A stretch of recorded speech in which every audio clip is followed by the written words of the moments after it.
कल I think हमने यहाँ तक कर लिए थे, यहाँ से कंटिन्यू करते हैं। आप लोग अब बस इस पे रेट अप्लाई करो, आप लोग रेट अप्लाई करो। रेट के लिए पहले तो मुझे ये बताओ कि टेबल वन लगेगा या टेबल टू लगेगा। टेबल वन क्या था, जो कि एओपी और इंडिविजुअल्स जो कि नॉन सैलरीड पर्सन है उनके ऊपर रेट जो अप्लाई होने हैं वो वाला था। और टेबल टू क्या था, जिसके अंदर हमने सैलरीड जो है ना इंडिविजुअल्स को देखना था उनके ऊपर क्या रेट लगना है। तो यहाँ पे टेबल वन लगेगा, टेबल टू लगेगा, सैलरीड वाला लगेगा, नॉन सैलरीड वाला। अच्छा, मुबीन कह रहे हैं 166,000 आंसर आ रहा है। 166,000, ठीक है। मुबीन सही कह रहे हो आप, इतना ही आना है। मानूर आपने कैलकुलेशन की है रेट की? मुबीन बिल्कुल सही कह रहे हो आप। अच्छा मानूर, आपके पास पता नहीं टेबल नहीं है, चलो खैर। टेबल को हम ऐसे डिस्कस करते हैं कि मैं आपको बताता हूँ वहाँ पे है क्या। वहाँ पे है कि आई थिंक जो मुझे याद पड़ता है 1.2 मिलियन से जो ऊपर है, बट आई थिंक 1.6 मिलियन से जो कम है इनकम। हम बात कर रहे हैं नॉन सैलरी की, क्योंकि इस पूरे क्वेश्चन में उसकी सैलरी की कोई इन्फॉर्मेशन नहीं है। और इवन के अगर सैलरी की इन्फॉर्मेशन होती है, हम फिर भी देखते हैं कि उसकी सैलरी टोटल इनकम का कितने परसेंट बन रही है, ठीक है। तो यहाँ पे जो है वो सैलरी की इन्फॉर्मेशन नहीं है, इसका मतलब ये है कि सिंपल सी बात है, ये नॉन सैलरीड पर्सन है। नॉन सैलरी के पर्सन के एक स्लैब है जिसमें जो है वो 12 लाख से 16 लाख के दरमियान जो है वो कहता है 90,000 जो है वो फिक्स लगेगा आपके ऊपर।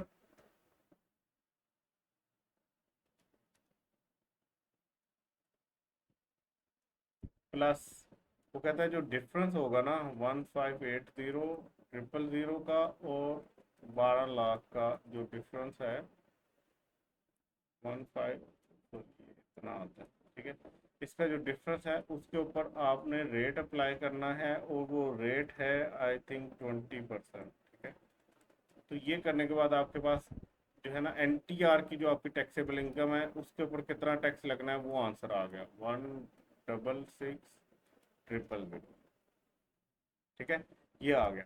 अब ये तो हमारी होगी एनटीआर की इनकम। अब हम आ जाते हैं सेपरेट ब्लॉक की इनकम। आपको याद होगा सेपरेट ब्लॉक के अंदर हमारे पास दो जो थे।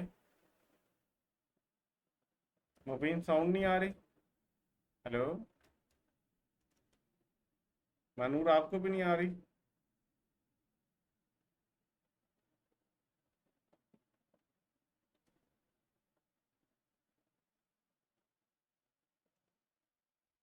यार मेरे पास यहाँ पे सिस्टम में जो नज़र आ रहा है ना वो क्लियर आ रही है, कि क्लियर साउंड आ रही है, उसमें कोई डिस्टोर्शन नहीं है, कोई मसला नहीं है।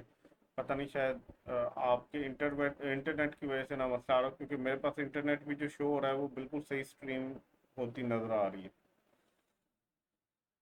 अच्छा, डिस्टरबेंस आ रही है। आप लोग एक दफ़ा दोबारा ज्वाइन करते हो, इसी क्लास को एक दफ़ा लेफ्ट करके दोबारा ज्वाइन करके देखें ज़रा।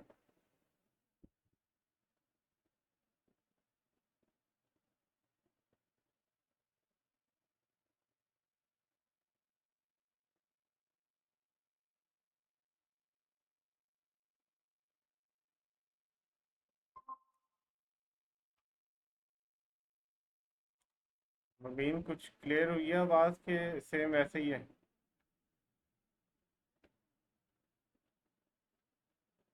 अच्छा सही।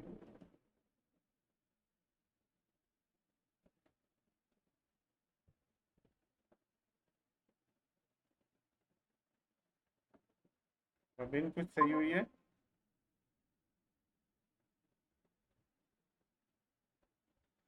फिर इसका एक ही हल है, दोबारा से स्टार्ट करते हैं क्लास को।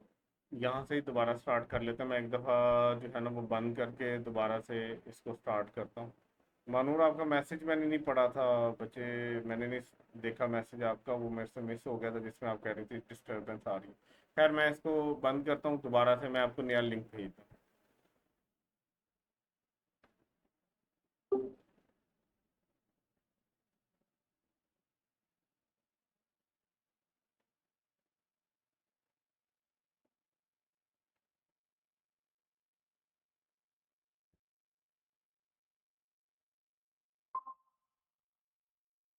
वालेकुम।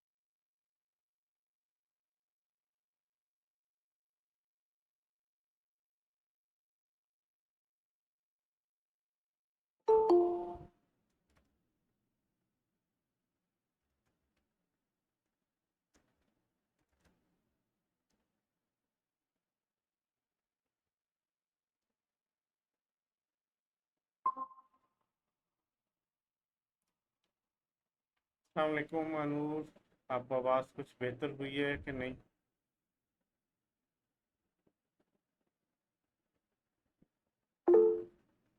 आवाज़ बेहतर है या अभी भी वैसे ही है?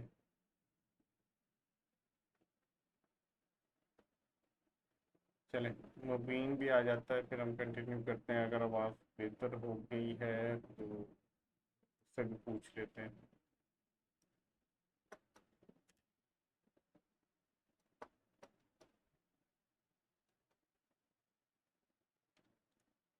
चलें, हम यहाँ पे थे और हमने अपनी एनटीआर की जो टैक्स लायबिलिटी थी वो कैलकुलेट कर ली थी। वो हमारे पास आ रही थी 1,66,000।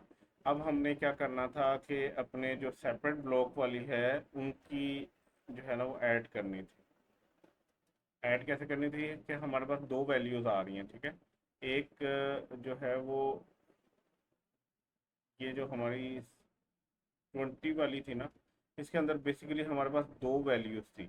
एक वो सिक्योरिटी थी जिसके ऊपर हमें जो है वो कितने का गेन हुआ था, जिसमें हमें गेन हुआ था जीई, एक सॉरी एक ए बी कंपनी थी, और सॉरी ए बी नहीं थी, एक आर एन को थी और एक पी एन को थी।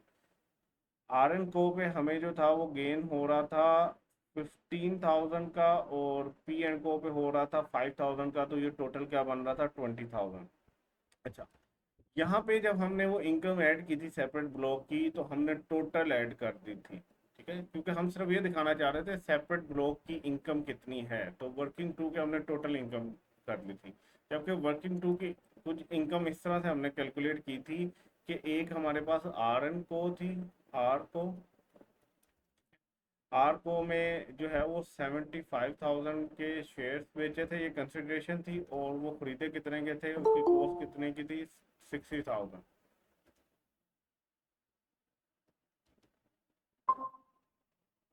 अस्सलाम वालेकुम मुबीन, आप मुझे बताना अब आवाज़ सही है कि नहीं सही, कुछ बेहतर हुई है, क्लियर हुई है?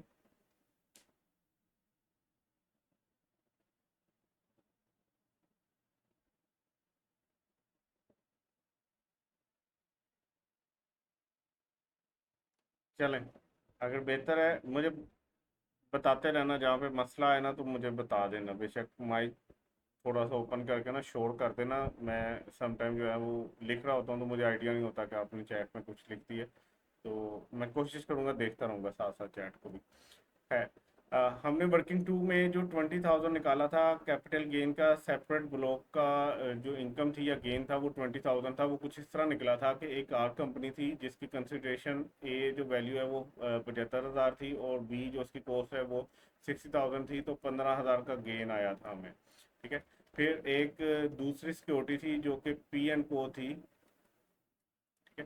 पी एन को जो थी इसका गेन आया था ऐसे कि 40,000 कंसिडरेशन मिली थी, और ये हमने खरीदी कितने की थी, कॉस्ट इसकी कितनी थी, 35,000। तो ये कितने आ गए थे, 5,000। तो इन दोनों को मिला के अगर हम देखें तो 20,000 की हमारे पास कैपिटल गेन आया था जो सेपरेट ब्लॉक से लिंक करता था। इस टोटल को हमने यहाँ पे लिखा। अब जब हमने यहाँ पे लिखा तो ये सिर्फ दिखाने के पर्पस के लिए था कि हमारी टोटल इनकम इतनी है। फिर इसको हमने यहाँ से डिडक्ट कर दिया, ठीक है, ताकि एनटीआर वाली इनकम आ जाए। एनटीआर वाली इनकम के ऊपर हमने रेट लगा दी। अब हम दोबारा ऐड करने जा रहे हैं सेपरेट ब्लॉक वाली, ठीक है, तो सेपरेट ब्लॉक की जो सिक्योरिटीज हैं उनको हम देख लेते हैं कि वो कैसे है। टैक्स लायबिलिटीज ऑन सिक्योरिटी जो थी वो अब देख लेते हैं। Tax liability on securities working two. अब हमें ना ये वर्किंग टू के हिसाब से दोनों की अलग अलग वर्किंग करनी पड़नी है।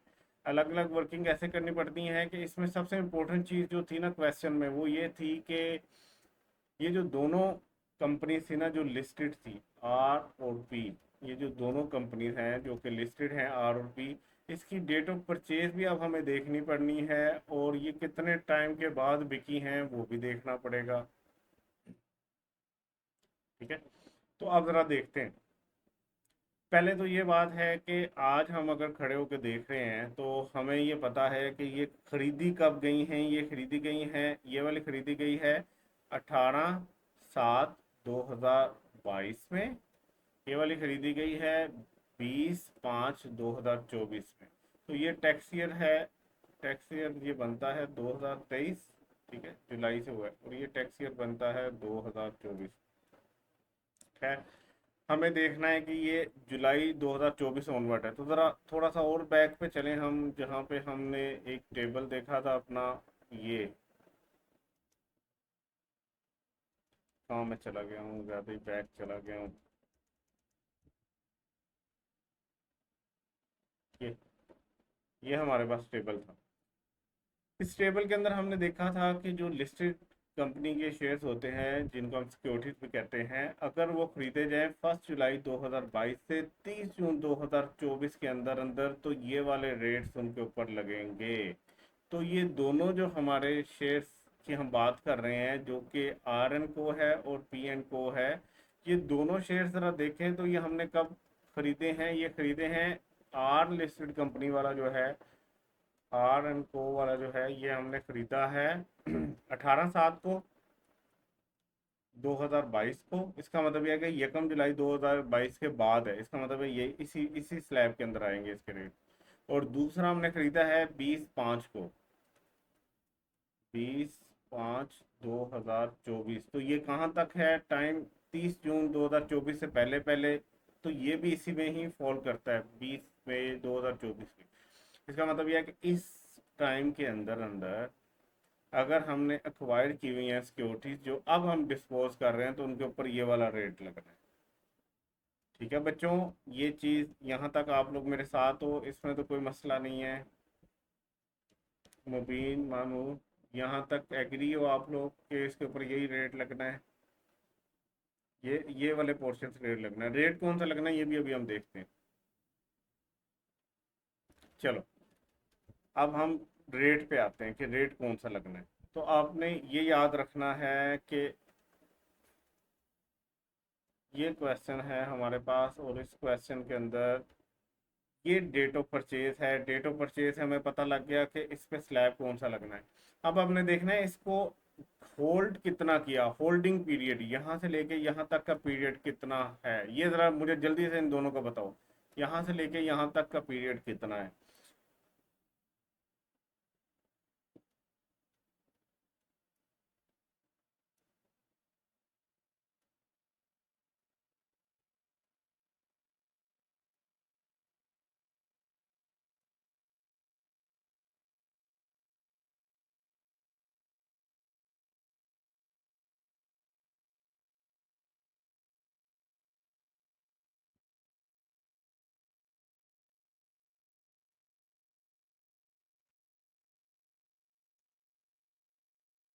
मुबीन, मानूर, कितना अर्सा ये सिक्योरिटी हमने होल्ड की है। ये मुझे बताते हो कितना अर्सा हमने ये वाली सिक्योरिटी आर लिस्टेड वाली की है होल्ड।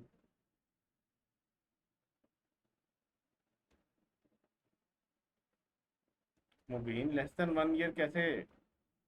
ये नीचे वाली सिक्योरिटी का तो नहीं बता रहे, इस आर वाली का बताना है जो 18/7 को ली है। 18/7/2022 को ली, 18/7/2023 को इसको 1 साल हो गया, तो 1 साल से तो ज़्यादा हो गया। 18/7/2024 को इसको 2 साल हो गए, 2 साल से तो ज़्यादा हो गया।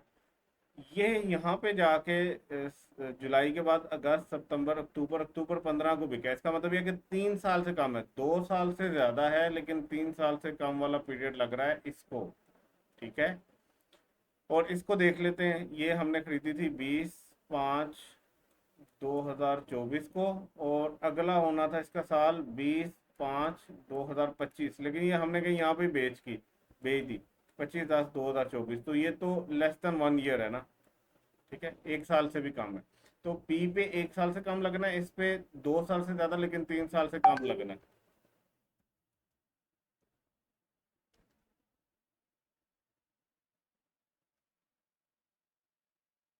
ठीक है बच्चों, ठीक हो गया।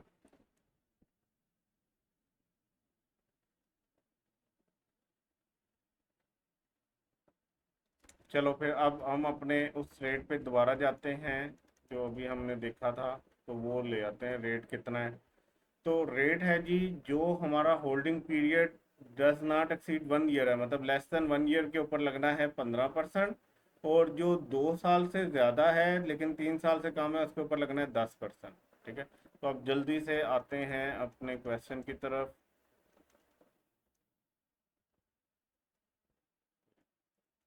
यहाँ पे थे जो हमारी ये वाली है आर। ठीक है, आर के ऊपर 15,000, 15,000 के ऊपर जो है ना वो हमने रेट लगाना है 10%। ठीक है, क्योंकि 2 साल से ज़्यादा और 3 साल से कम वाला रेट, तो ये कितना आ गया आपका, इसके अंदर ऐड हो जाएगा 1500। और जो दूसरी है tax liability on separate block वाली सिक्योरिटी, वो आएगा हमारे पास 5,000 मल्टीप्लाइड बाय 15%, तो वो कितना आ जाता है आपका 750।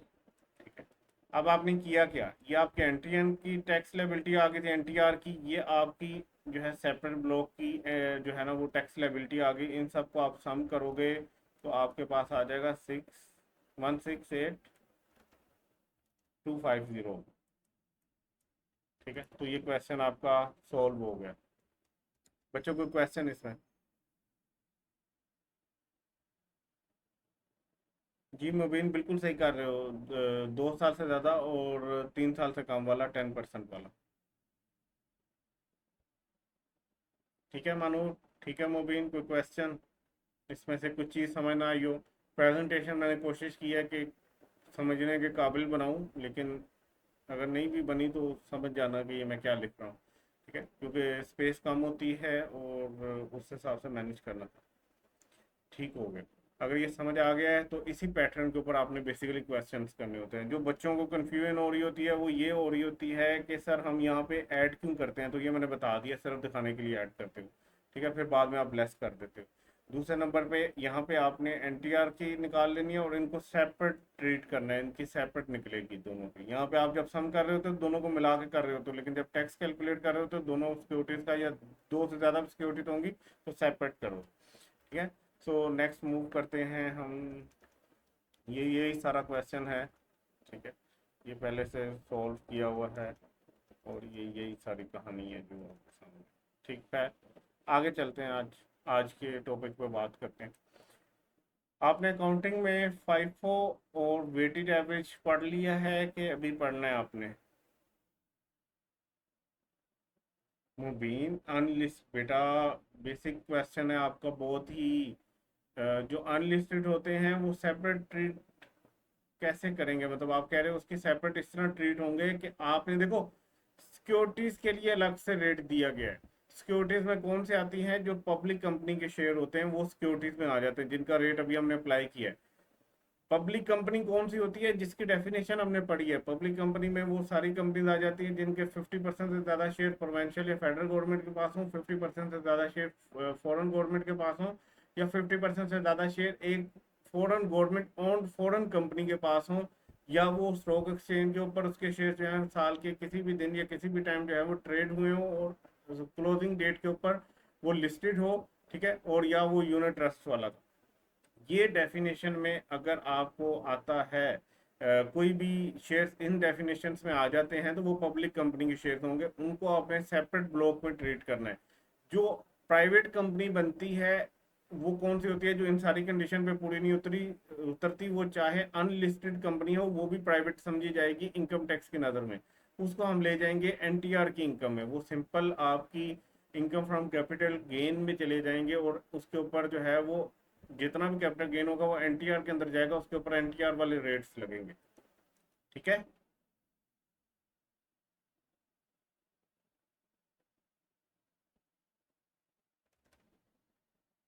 फाइफो और वेटेड एवरेज सही मैनूर आपने कोर्स में पढ़े हुए हैं। फाइफो क्या होता है? फाइफो का मतलब होता है फर्स्ट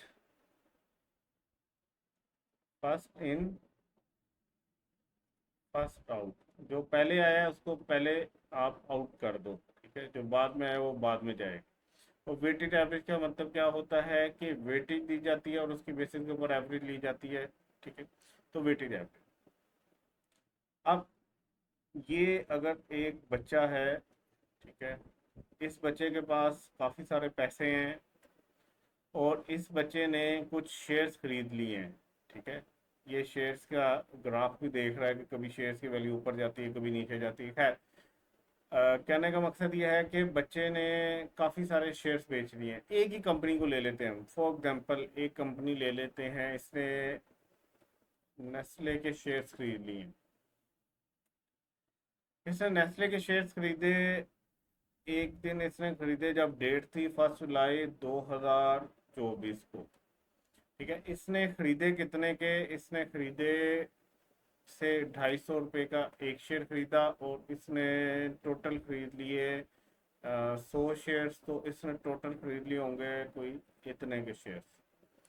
बच्चे के पास अभी भी पैसे काफ़ी थे, ये वाले पैसे इसके लग गए, इसने 5 दिन बाद ये वाले पैसे लगाए, ठीक है। तो डेट हो गई थी 6/7/2024। अब इसने जो शेयर्स की वैल्यू थी ना वो ज़रा कम हो गई थी, वो 235 हो गई थी। सो इसने 235 के भी 100 शेयर्स खरीदे, तो इसके पास जो कॉस्ट आई वो इतने की आई, ठीक है। फिर अब आप देखेंगे इसने फिर जाके ना 28 जुलाई को भी खरीदे शेयर्स, 500 शेयर्स खरीद लिए। सॉरी, 500 रुपये शेयर्स, ये 500 के शेयर्स नहीं खरीदे थे, वैल्यू बतानी थी यहाँ पे मुझे। इसने ना से के शेयर्स की उस टाइम वैल्यू जो थी वो थी 300, ठीक है। सो 300 वैल्यू हुई थी, 300 के इसने जो है ना वो 100 शेयर्स खरीद लिए, तो ये शेयर्स भी इसके पास आ गए। फिर इसने डिफरेंट डेट से ऊपर ना मजीद शेयर्स खरीदे होंगे। अब एक ही कंपनी के शेयर्स जो है ना वो डिफरेंट रेट के साथ ये खरीद रहा है बच्चा, ठीक है। ये देखो, ये डिफरेंट रेट के साथ खरीद रहा है ये बच्चा। अब अगर ये बेचने जाए, इसने जाके कहीं पे बेचे होंगे, फॉर एग्जांपल हम कहते हैं दिसंबर में जाके इसने जो है ना वो, इसके पास अभी यहाँ तक अगर हम देखें ना तो 300 शेयर दिसंबर पे जाके इसने बेचे। वो ये बेचे कि इसने लाइक जो है ना दिसंबर में जाके इसने बेच दिए इसमें से 250 शेयर्स, ठीक है, जैसे 150 शेयर्स। अब जब आप इसके कंसल्टेंट हो और आपने कैपिटल गेन कैलकुलेट करना है, तो आप कैसे कैलकुलेट करोगे कि भाई ये शेयर्स जो बेच रहा है, फॉर एग्जांपल हम 250 वाले ले लेते हैं, तो क्या इसने ये वाले 100 बेचे और 100 ये वाले बेचे और 50 यहाँ से बेचे, या ये वाले सारे बेचे ये वाले बेचे और 50 यहाँ से बेचे, या ये वाले सारे बेचे ये वाले सारे बेचे और 50 यहाँ से बेचे? तो यहाँ पे एक क्वेश्चन है, ठीक है। तो यहाँ पे एक क्वेश्चन आ गया कि आपको आइडेंटिफाई करना मुश्किल हो जाता है। ये तो भी बच्चा था ना, इसके पास शेयर्स कम थे, यहाँ पे हजारों की तादाद में शेयर्स होते, ठीक है। अगर इधर को बाबा बैठा होता तो फिर उसके शेयर्स का रिकॉर्ड आइडेंटिफाई करना कि कौन से शेयर बेचे का कितने के लिए थे, ये मुश्किल हो जाता है। तो इसके लिए आपको इनकम टैक्स ऑर्डिनेंस कहता है कि आपने जो सिक्योरिटीज के ऊपर गेन होगा ना, gain on security shall be computed on FIFO method, first in first out method के तहत लेना है, ठीक है। लेकिन अगर शेयर सोल्ड हुए हो सेम डे पे, तो फिर आपने क्या अप्लाई करना है? एवरेज मेथड, ठीक है। मतलब आज ही खरीदे सुबह 7 बजे और शाम को 7 बजे बेच दिए, तो आज ही में जितने खरीदे जितने बेचे इनके ऊपर आपने वेटेड एवरेज लगा लेना है। अदरवाइज अगर गैप एक दिन से ज़्यादा का है तो आपने क्या करना है? फाइफो मेथड यूज़ करना। इज इट क्लियर बच्चों?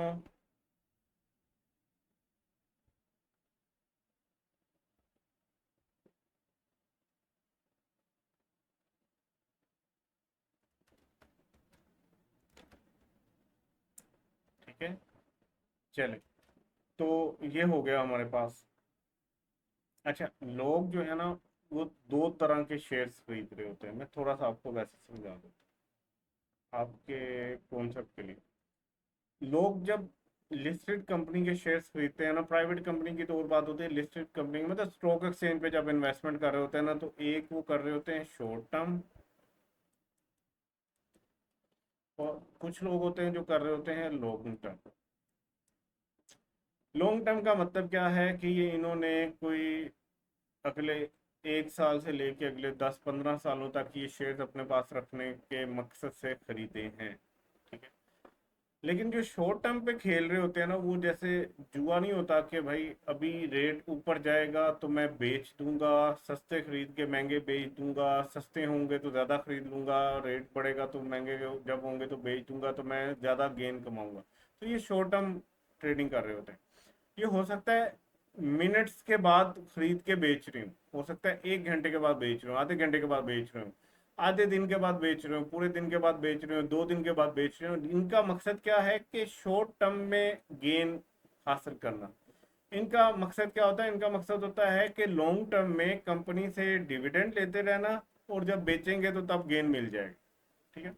तो इनका ये शॉर्ट टर्म वालों का मकसद नहीं होता कि डिविडेंड मिले, इनको कोई लेना देना नहीं होता। इन्होंने जो है ना वो गेन करना होता है, गेन अर्न करना होता है, जितना हो सके कोशिश करेंगे जल्दी बेच के गेन अर्न करें। ठीक है। तो ये थोड़ा सा कॉन्सेप्ट मैंने कहा आपको मैं दे दूं कि एक शॉर्ट टर्म के माइंडसेट से कर रहे होते हैं, एक लॉन्ग टर्म के माइंडसेट से कर रहे होते हैं। ठीक है। ये जैसे ये वो कर रहे होते हैं यार, ये क्रिप्टो के अंदर नॉर्मली ट्रेडिंग कर रहे होते हैं लोग आजकल, बड़ा इनने अब तो शायद थोड़ा कम हो गया, लेकिन इन था उसमें ऐसे ही वो कर रहे होते थे, रिस्क ले रहे होते थे, और ये पता नहीं, खैर छोड़ें, हमारा वो इससे रिलेटेड नहीं है। तो ये आपको अब समझ आ गई कि जब सेम डे के अंदर बिकेंगे तो एवरेज मेथड करना है, अदरवाइज आपने फर्स्ट इन फर्स्ट आउट करना है। अच्छा, अब एक बात है, इसको अच्छे से समझना है। ये एक रूल है 13F।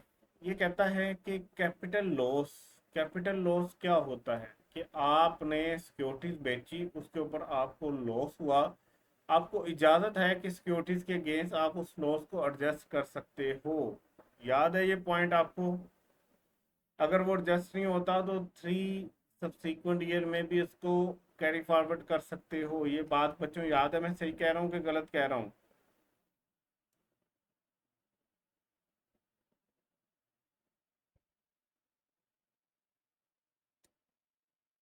चले, सही कह रहा हूँ।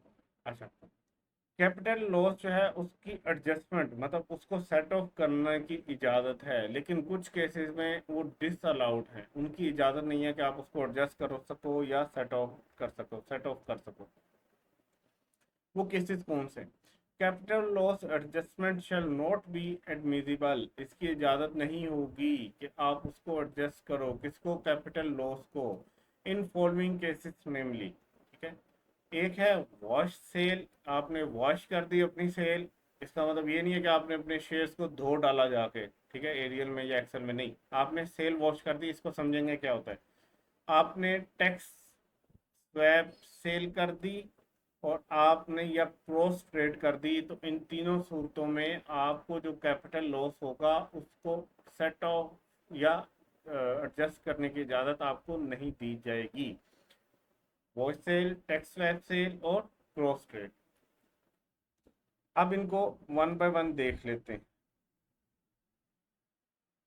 वॉश सेल क्या होती है? वॉश सेल बेसिकली होती क्या है, उसको समझने से पहले, ये भाई साहब आपको जो नज़र आ रहे हैं ये है हमारा टैक्स पेयर। ठीक है। ये इसके पास एक बास्केट है, ये जितने भी शेयर्स खरीदता है ना वो इस बास्केट के अंदर रखता जाता है। ठीक है। ये इसके शेयर्स हैं, इस बास्केट के अंदर ये डालता जाता है। जब ये बास्केट एक बन जाती है जिसमें इसके सारे शेयर्स होते हैं, तो इसको हम कहते हैं प्यार से पोर्टफोलियो। ठीक है। मतलब इसका जो एक्चुअल टर्म है ना वो पोर्टफोलियो। पोर्टफोलियो क्या होता है कि आपके जितने शेयर्स हैं उन सबको अगर देखा जाए, एक जगह पे देख लिया, रख दिया जाए, और उसको देखा जाए कि इसके पास किस किस किस्म के किस किस इंडस्ट्री के कितने कितने के शेयर्स हैं, तो ये सारे शेयर जो हैं ये मिलके क्या कहलाते हैं, पोर्टफोलियो। ठीक है, तो ये टैक्स पेयर है हमारा और ये इसका पोर्टफोलियो है। इसने अपनी इस बास्केट के अंदर ना डिफरेंट जो है वो रखे हुए होंगे, डिफरेंट कंपनीज के शेयर्स रखे हुए होंगे, जिसमें आप कह लो कि नेस्ले के शेयर्स हो सकते हैं, किसी और दो तीन कंपनीज के शेयर हो सकते हैं, हो सकता है 50 कंपनीज के और शेयर्स हों।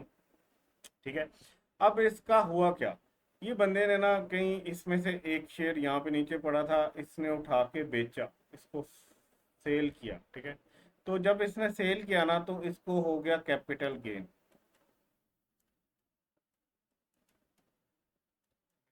से कैपिटल गेन हो गया इसको 10 मिलियन का। अब माशाल्लाह इसका नूरानी चेहरा है, आपको नजर आ रहा होगा। इसने जब 10 मिलियन का इसने गेन कर लिया, तो इसके ऊपर इसको टैक्स देना पड़ना था। तो इसने कहा कि यार अगर कोई जुगाड़ लगा सकूं मैं कि ये वैल्यू किसी तरह कम हो सके, सो वो आप लोगों के पास आया। आप लोग चार्टर्ड अकाउंटेंट थे, आपको पता था कि कैसे इसको जुगाड़ करके देना है, कैसे ये अपना टैक्स जो है वो कम कर सकता है, या एटलीस्ट ये गेन की वैल्यू कैसे कम कर सकता है। आपने कहा भाई साहब आप मुझे ये बताओ कि आपकी ये जो टोकरी है, ये जो बास्केट है, इसमें कोई ऐसे शेयर्स हैं जिनका इस टाइम जो है ना रेट बहुत ज़्यादा गिरा हुआ हो, जिनको अगर आप बेचो तो आपको लॉस हो जाए। इसने कहा बिल्कुल बहुत से शेयर्स हैं। हमने इसको कहा कि भाई जाके ना ऐसे कर, कुछ और शेयर्स बेच, यहाँ से कुछ शेयर उठा ले, फॉर एग्जांपल ये वाले शेयर उठा ले। अच्छा, ये फॉर एग्जांपल हम कहते हैं ये इसके पास ना अर्बन सोल वाले जूतों वाले नहीं होते, उनके शेयर थे। ये मार्केट अभी थोड़ी डाउन थी, अर्बन सोल वालों के जो शेयर थे, या कोई भी यहाँ पे आप लिख सकते हो यार, किसी के भी शेयर्स हो सकते हैं, कोक पेप्सी के शेयर्स थे जो जिनकी वैल्यू अभी कम थी, मतलब इसने महंगे खरीदे हुए थे, अब अगर बेचता तो वो लॉस में चला जाता। हमने कहा यार ये उठा के बेच दे। सो इसने क्या किया, 5 मिलियन का वहां से लॉस ले लिया, इसको 5 मिलियन का लॉस हो गया।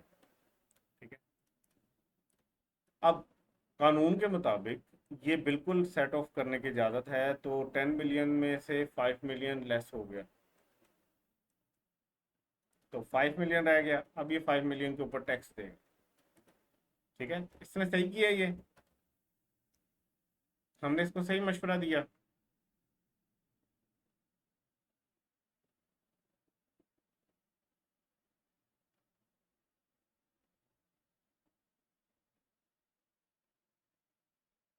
क्यों मानो, सही क्यों नहीं किया इसने? भाई बंदा बेच सकता है, बेच के उसको लॉस हो सकता है। उसने लॉस कर लिया, हमने कहा जाके लॉस कर ले। अच्छा, अपने पॉइंट ऑफ व्यू से वो कह सकता है कि भाई मैं क्यों, आप कंसल्टेंट थे ना, आपने इसको मशवरा दिया कि यार ये बेच दे, ये जो अर्बन सोल के शेयर है ना ये बेच दे, 30 जून के पास पास बेच दे इसको, ताकि तुझे लॉस हो जाए और तू लॉस एडजस्ट कर ले। तो वो आपकी तरह का था। ठीक है, उसने कहा कि भाई मैं बेच दूंगा, भाई मेरा कल को ये शेयर्स की वैल्यू बढ़ जाती तो मुझे तो ये तुमने नुकसान करवा दिया, मैंने महंगे खरीदे थे सस्ते बिकवा दिए तुमने। हमने कहा भाई देख, 29 जून को बेच दे। ठीक है, 7 जुलाई को ना दोबारा खरीद ली, अभी भी जितने के बेचेगा ना उतने के ही तकरीबन तुम्हें मिल जाएंगे। तो इसने क्या किया, जाके दोबारा 5 मिलियन का मतलब वो जो शेयर थे ना वो दोबारा खरीद लिए। अब ठीक है।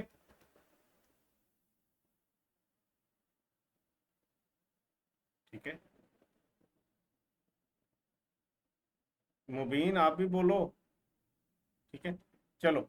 तो ये अगर इसने ये वाली हरकत की और हमारे जैसे कंसल्टेंट ने इसको ये कहा कि फॉर द टाइम बीइंग इस लॉस से फायदा उठाने के लिए इसको बेचो, और विद इन 1 मंथ, क्योंकि प्राइस इतनी ज़्यादा फ्लैक्चुएट नहीं हुई होगी, हमें पता होगा मार्केट का कि ये जो हम बेच रहे हैं इसकी प्राइस अभी कुछ अर्सा डाउन रहनी है, उसके बाद ऊपर जाएगी। तो सस्ते बेच दे भाई, उतने की दोबारा खरीद ली, तो तुम्हारे पास फिर वो आ जाएंगे, कल को रेट बढ़ा तो ठीक हो जाएगा। अगर हमने ये वाली हरकत की तो इसको कहते हैं वॉश सेल। आप अपनी सेल को वॉश कर रहे हो, आपने थोड़ी देर के लिए बेच दिए, बाद में फिर उठा लिए, और ऐसी हरकतें करने वालों की फिर शक्ल पे ऐसा ही नूर होता है। ठीक है, तो उसने ये हरकतें की तो इसको कहते हैं वॉश सेल। ये इसके ऊपर पाबंदी है भाई, अगर आपने ये दोबारा उठा लिए शेयर्स 1 महीने के अंदर अंदर, तो इनकम टैक्स वाले कहेंगे कि ये जो 5 मिलियन का लॉस लिया था ना, ये वाली रिटर्न जिस साल की थी दोबारा रिवाइज करके दोबारा से ये रिटर्न फाइल करो, तुम्हें इजाजत नहीं है कि तुम ये 5 मिलियन का लॉस एडजस्ट कर सको।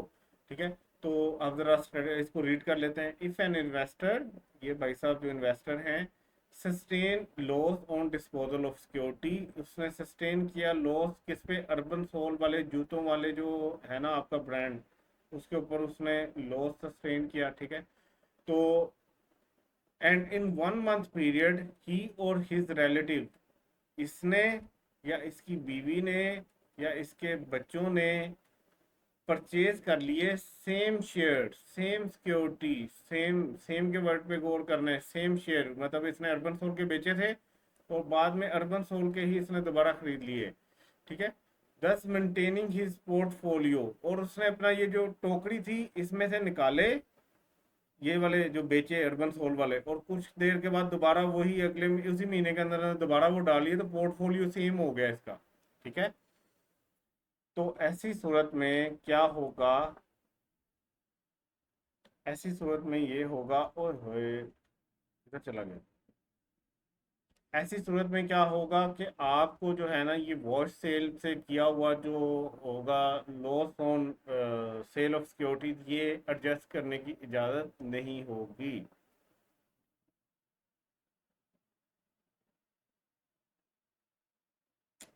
ठीक है, कोई क्वेश्चन बच्चों?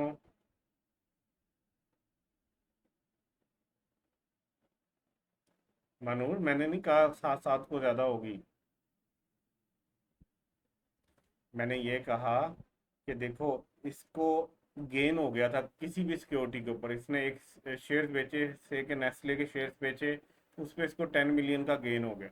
अब ये कहता है मैंने 10 मिलियन के ऊपर गेन के ऊपर टैक्स नहीं देना। ये हमारे पास आया, हमने कहा यार देख कोई शेयर्स हैं जिस पे लॉस हो रहा है, इसने कहा बिल्कुल है। हमने कहा उसको बेचेगा, इसने कहा भाई मैं पागल हूँ, मैं उसके ऊपर बेच के मैंने लॉस क्यों करना है, मैंने महंगे खरीदे हुए हैं, मैं सस्ते क्यों बेचूं, मुझे तो लॉस हो जाएगा। हमने कहा भाई बेच दे, 5 मिलियन का लॉस कर, साल के करीब करीब 30 जून को साल एंड हो रहा है ना 2024, हमने कहा साल के एक आधा दिन पहले ना बेच दे 5 मिलियन के, और जैसे ही साल ये खत्म हो गया तो टैक्स ईयर 2024 खत्म हो गया, इस साल के अंदर 10 मिलियन का गेन हुआ, 5 मिलियन का लॉस हुआ, एडजस्ट हो गए 5 मिलियन रह गए। कहाँ तुमने 10 मिलियन के ऊपर टैक्स देना था, अब तुम 5 मिलियन के ऊपर टैक्स दोगे। इसने कहा ठीक है, लेकिन भाई मैं जो बेच रहा हूँ मुझे 5 मिलियन एक्चुअल में नुकसान करवा रहे हो तुम। हमने कहा नहीं, नुकसान नहीं करना। ये फॉर एग्जाम्पल यहाँ पे इसने खरीदा जो साना शेयर, ये इसने 210 का खरीदा था, इस टाइम इसकी मार्केट वैल्यू थी 150, जब इसने बेचा तो इसको लॉस हो गया। हमने कहा भाई ये देख रेट कम हुआ है ना, ये जितने शेयर तुम बेच रहे हो ना, ये अगले महीने में जाके ना जुलाई में किसी भी डेट पे जब 150 के तुमने बेचे तो तुम्हारे पास पैसे आ गए होंगे। डेढ़, चलो एक शेयर था तो 150 रुपया पॉकेट में आ गया वो बेच के। ठीक है, वो 150 अपने पास ही रखना, और अगले महीने में ना ये 150 का जब भी हो या जितने का भी हो, इससे हो सकता है मजीद कम हो जाए, इसको दोबारा खरीद के ना अपने पास शेयर रख लेना। ठीक है, तो हमने बेसिकली किया क्या, थोड़ी देर के लिए इसका शेयर उठा के बेचा, बाद में यही सारे शेयर वापस ले लिए, सेम सिक्योरिटी वापस ले ली कि इसका पोर्टफोलियो भी डिस्टर्ब ना हो। अगर इसके पोर्टफोलियो में 15 शेयर थे, इसके 15 ही रह गए, इसके 5 थे 5 रह गए, इसके 10 थे 10 ही रह गए, थोड़ी देर के लिए उठा के फेक सेल की, बाद में दोबारा परचेज कर लिया। मानो क्लियर हुआ है बच्चे, तो आगे चलें फिर। चलो, अब ये दोबारा नूरानी चेहरा हमारे पास आ गया, ये हमारा टैक्स पेयर है, ये इसका पोर्टफोलियो है, इसके अंदर इसके पास काफ़ी सारे शेयर्स हैं। ठीक है, वही सेम स्टोरी है, इस दफ़ा हमने टैक्स स्वैप सेल की बात करनी। हमने कहा कि इस बंदे को किसी चीज़ के ऊपर कैपिटल गेन हुआ शेयर्स बेच के, ठीक है, से 10 मिलियन का। हाँ, हमारे पास आया, हमने कहा यार इस तरह का अर्बन सोल के ना शेयर्स बेच दे, उसमें तो ये नुकसान हो जाएगा लेकिन हम बाद में खरीद सकते हैं। ठीक है, तो इसने क्या किया, कैपिटल लॉस कर लिया 5 मिलियन का, और सिर्फ 5 मिलियन में टैक्स देना। अब जब एक ये 30 जून के बाद नेक्स्ट मंथ आया, तो ये अर्बन सोल के ही खरीदना चाहता था, तो इसने हमें कहा कि अर्बन सोल के खरीदने हैं। हमने कहा ना ना, अर्बन सोल के ना खरीदी, अभी हमने थोड़ी देर पहले एक कॉन्सेप्ट पढ़ा है जिसको कहते हैं वॉश सेल। जिसमें हम वॉश कर देते हैं सेल, और ये टैक्स वालों को पता है कि इस तरह लोग करते हैं, तो भाई तू पागल ना बन, तू अर्बन सोल के ना खरीद, तूने जूते वाली ही इंडस्ट्री के खरीदने हैं ना, वही आजकल लॉस में जा रही है ना जिसके तुमने बेचे थे, और फ्यूचर में तुम्हें लग रहा है कि फायदे में होगी, तो तुम ऐसे करो, तुम जाके ना हश पपीज के खरीद लो, जितने के अर्बन सोल के बेचे थे उतने के हश पपीज के खरीद के रख लो अपनी टोकरी में। अब हमने सेम सिक्योरिटी नहीं बेची, तो सॉरी, सेम सिक्योरिटी दोबारा रीपरचेज नहीं की, पिछले केस में हमने रीपरचेज कर ली थी, इसमें हमने, हाँ माशाल्लाह, माशाल्लाह कहते हैं जब इस तरह का आपको नजर आए, ठीक है, अल्लाह किसी को भी जो है वो नूर दे सकता है, जेलस नहीं होते मुबीन, ठीक है, चलो आगे चलते हैं। In this case, investor who realize loss does not repurchase the same security. इस केस में सेम सिक्योरिटी नहीं खरीदी। In this case, he chooses another similar security. उसने उसी तरह की एक सिमिलर सिक्योरिटी खरीद ली। पहले भी अर्बन सोल भी जूतों की कंपनी थी, और ये हश पपीस भी जूतों की कंपनी है। इन सेम सेक्टर, उसी सेम सेक्टर में, सेम इंडस्ट्री भी आप इसे कह सकते हो, ठीक है। Though this, he has eliminated the tax liability and has also maintained portfolio at same risk return profile.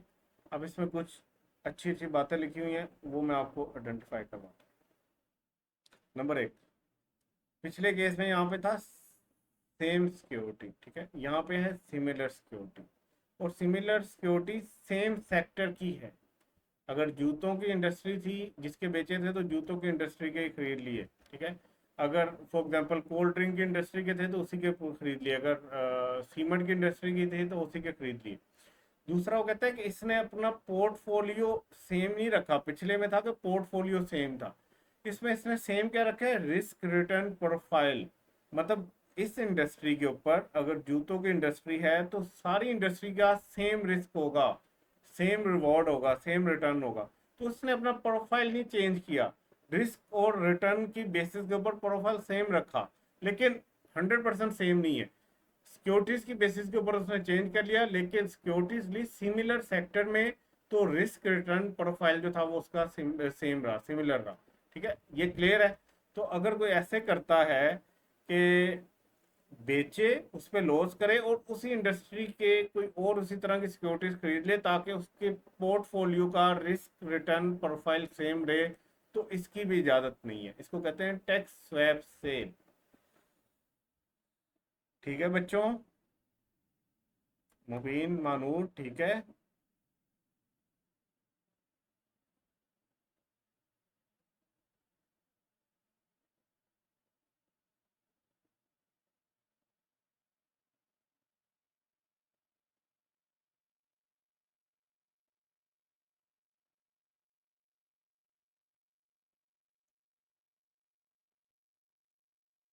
अच्छा, अब लास्ट कॉन्सेप्ट है क्रॉस ट्रेड, क्रॉस ट्रेड।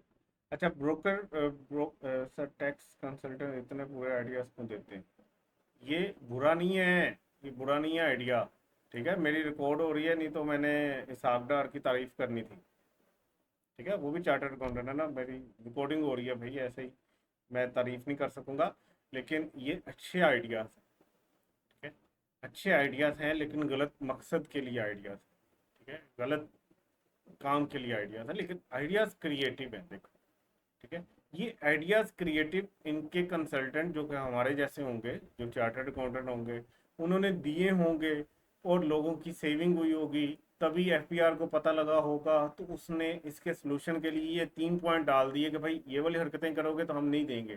तो इसका मतलब ये है कि ये किसी की दिमाग की सोच थी ना, इतना क्रिएटिव किसी ने सोचा कि इस तरह करके अपने क्लाइंट को बचाया जा सकता है, तो अच्छी बात है। नहीं, 2 नंबरी है है लेकिन देखो क्रिएटिव भी तो हो रहा है ना, वो चार्टर्ड अकाउंटेंट एक क्रिएटिव इंसान भी तो है ना, ठीक है, नहीं करनी 2 नंबरी, आप लोगों ने नहीं करनी, लेकिन सोचो कि उसने घुमाया कैसे, ठीक है। और ये मुझे पता है कि कुछ अरसा, सालों साल तो इनको समझ ही नहीं आई होगी कि अवाम कर क्या रही है इनके साथ, जब समझ आई होगी तो फिर ये वाले जो है ना वो रूल्स डाले होंगे कि भाई ये हम अलाउ नहीं करेंगे, लेकिन देखो कैसे उसने लूप होल निकाला। क्रिएटिव होना अलग चीज है, ठीक है, क्रिएटिवनेस के लिहाज से देखें तो भाई उसके लिए क्लैपिंग बनती है जिसने ये सोचा। ठीक है, हाँ गलत काम के लिए किया, वो नहीं करना चाहिए, लेकिन खैर छोड़ो, आगे चलते। तीसरा हमारे पास केस है, ये मैं प्रमोट नहीं कर रहा, 2 नंबरी को प्रमोट नहीं कर रहा, ये ना हो कि आप लोग को सर खुद भी करते होंगे, ये मैं नहीं करता ऐसे। ठीक है, चलो। क्रॉस ट्रेड, क्रॉस ट्रेड क्या होती है? क्रॉस ट्रेड जो है ना वो दो brokerage houses, normally brokerage houses की बात हो रही है, वैसे आम लोग भी कर सकते हैं। हम ब्रोकरेज हाउस को पहले देखते हैं। ब्रोकरेज हाउस क्या होते हैं? ये बेसिकली एक ऐसे हाउसेज होते हैं, मतलब घर नहीं होते ये, ब्रोकर होते हैं, डिफरेंट लोग बैठे होते हैं जिनका काम ही सिक्योरिटीज को खरीदना और बेचना है। और नॉर्मली ये क्लाइंट से पैसे पकड़ लेते हैं और उसके बिहाफ पे ट्रांजैक्शंस कर रहे होते हैं। जैसे ये काफ़ी सारे बंदे इधर भी बैठे हुए हैं, ये भी ट्रांजैक्शंस कर रहे हैं, ये भी क्या कर रहे हैं, सेल परचेज कर रहे हैं सिक्योरिटीज की। ठीक है, ये करते हैं ताकि उनके क्लाइंट के बिहाफ पे ये बेचें खरीदें, बेचें खरीदें, और उसको क्लाइंट को फायदा, और इस ये भी अपना कमीशन रखते हैं, इनको भी फायदा होता है। अच्छा, ऐसा भी हो सकता है कि दो ब्रोकरेज हाउस हों जिनका काम ही ये है कि जिन्होंने पूरा साल खरीदना और बेचना है, तो इनको भी जाहिर सी बात है गेन हो रहा है, उसके ऊपर इन्होंने भी टैक्स देना है। तो फॉर एग्जांपल हम कहते हैं इसको 100 मिलियन का गेन हो गया, इसको 200 मिलियन का गेन हो गया। ये थोड़े से एडवांस है, देखो इनके पास ये लड़कियां लड़कियां बैठी हैं, इनके सिस्टम भी अच्छे हैं। ये वाले बेचारे थके हुए हैं, ठीक है, इनका सिस्टम भी फारग है, और ये जिनके सर पे बाल नहीं है, सारे बाबे बूबे बैठे हैं, पंखे चलाए हुए हैं, इन्होंने एसी उसी चलाए, तो इनको 100 मिलियन का गेन हुआ, इनको 200 मिलियन का गेन। अब ये भी सोच रहे हैं कि भाई इस गेन के ऊपर टैक्स तो अच्छा खासा देना पड़ना है, ये भी सोच रहे हैं इस गेन के ऊपर टैक्स तो अच्छा खासा देना है। तो इन दोनों ने आपस में बातचीत की। इन्होंने कहा कि भाई कुछ ऐसी सिक्योरिटीज, इन्होंने कहा हमारे पास कुछ ऐसी सिक्योरिटीज हैं, अगर वो हम बेचें किसी को तो हमें लॉस होगा, लेकिन बाद में वो खरीदी नहीं जाएंगी तो वो लॉस तो हमारा पक्का पक्का हो जाएगा। इन्होंने कहा हमारे पास भी कुछ ऐसी सिक्योरिटीज हैं जो अगर हम बेचें इस वक्त तो लॉस होगा, लेकिन बाद में खरीदने के लिए कोई ट्रस्ट वाला बंदा चाहिए जो हमसे जितनी इस टाइम खरीद रहा है लॉस पे, हमें लॉस हो रहा है, सस्ती खरीद रहा है, बाद में वो हमें बेच दे उतने की जल्दी जल्दी। इन्होंने कहा डन करो, हम एक दूसरे के साथ ट्रांजैक्शन करते हैं, मैं तुम्हें कुछ लॉस वाली सिक्योरिटीज बेचूंगा, तुम मुझे कुछ लॉस वाली सिक्योरिटीज बेचो। ठीक है, तो इसने क्या किया, 80 मिलियन का लॉस करवा लिया। कैसे? इसको सस्ती सिक्योरिटीज बेच के, जिनके ऊपर लॉस हो रहा था वो सिक्योरिटीज बेच के, और इसने भी क्या किया, इसको कुछ सिक्योरिटीज बेची और उसके ऊपर से के 150 मिलियन का इसने लॉस करवा लिया। अब इसको कितने के ऊपर टैक्स देना है? 20 मिलियन के ऊपर। इसको कितने के ऊपर टैक्स देना है? 50 मिलियन के ऊपर। इन दोनों ने एक दूसरे से वादा किया कि भाई जैसे ही साल खत्म होगा और हम इस लॉस का फायदा उठा लेंगे, तो जो सिक्योरिटीज तुमने मेरे से खरीदी है मुझे वापस कर देना, मैंने जो तुमसे खरीदी है मैं तुम्हें वापस कर दूंगा। इसको कहते हैं क्रॉस ट्रेड। ठीक है, तो इस क्रॉस ट्रेड के ऊपर भी मना है। Where coordinated reshuffle of securities, इन्होंने कोऑर्डिनेशन के साथ एक दूसरे के साथ मिल के प्लानिंग के साथ कुछ शफल किए हैं, और जैसे कार्ड्स होते हैं ना ताश के, उसको मिक्स करते हैं, शफल करते हैं, उसके बाद वापस उनको उसी जगह पे रख दिया, रीशफल कर दिया है सिक्योरिटीज को बिटवीन टू रिलेटेड अकाउंट्स। अच्छा, अब इसमें एक और एग्जांपल भी हो सकती है। ठीक है, इसमें जो है ना वो दो करीबी दोस्त भी हो सकते हैं, ठीक है, वो भी ये हरकत कर सकते हैं। अच्छा, मैं अकेला भी, मेरा इस ब्रोकर हाउस के साथ भी अकाउंट हो सकता है, इसके साथ भी अकाउंट हो सकता है, मैं इधर से इधर बेच के इधर से इधर भी बेच सकता हूँ। रिलेटेड अकाउंट्स भी हो सकते हैं जिनमें मैं ये रीशफल कर सकता हूँ। ऑफ द सेम इन्वेस्टर, मतलब या तो ब्रोकर हाउस इन्वेस्टर रहे सेम, या दो रिलेटेड कोई भी बंदा जो है वो सेम इन्वेस्टर रहे, between two related broker house is undertaken to artificially realise capital losses without selling the security through an outer. मतलब उन्होंने किसी को बाहर वाले को नहीं बेची सिक्योरिटी, उन्होंने आपस में बेची, आपस में शफल की और उसके बाद रीशफल कर ली। जब ये सिचुएशन होगी तो आपको जो भी ये लॉस होगा वो एडजस्ट करने की इजाजत नहीं है, आपने उसको रिवाइज करनी पड़ेगी रिटर्न अगर आप पकड़े गए। ठीक है, और आपको दोबारा से उसके ऊपर टैक्स देना पड़ेगा, डिस अलाउ हो जाएगा आपको वो लॉस। ये तीनों पॉइंट बच्चों क्लियर हैं आपको?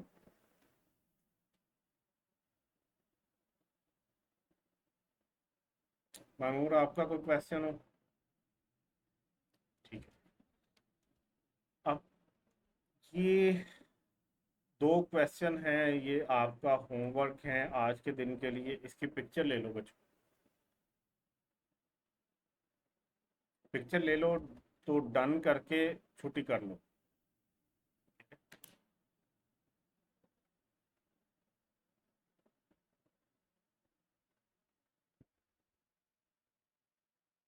चले, इंशाल्लाह कल मिलेंगे। अपना ख्याल रखिएगा। अल्लाह हाफिज़। मुबीन ले लिए पिक्चर? चलो, ओके, अल्लाह हाफिज़।